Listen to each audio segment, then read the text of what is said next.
لوگوں نے کہا کہ اے ذوالقرنین، یاجوج اور ماجوج اس علاقے میں فساد کرتے رہتے ہیں، بھلا ہم آپ کے لیے خرچ کا انتظام کر دیں کہ آپ ہمارے اور ان کے درمیان ایک دیوار کھینچ دیں۔ ذوالقرنین نے کہا کہ خرچ کا جو مقدور اللہ نے مجھے بخشا ہے وہ بہت اچھا ہے، تم مجھے قوت بازو سے مدد دو، میں تمہارے اور ان کے درمیان ایک مضبوط رکاوٹ بنا دوں گا۔ تم لوہے کے بڑے بڑے تختے میرے پاس لاؤ۔ چنانچہ کام جاری کر دیا گیا، یہاں تک کہ جب اس نے دونوں پہاڑوں کے درمیان کا حصہ برابر کر دیا اور کہا کہ اب اسے دھوکو،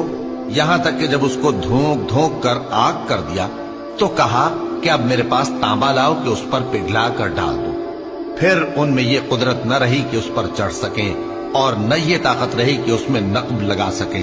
بولا کہ یہ میرے پروردگار کی مہربانی ہے، پھر جب میرے پروردگار کا وعدہ آ پہنچے گا تو اس کو ڈھا کر ہموار کر دے گا، اور میرے پروردگار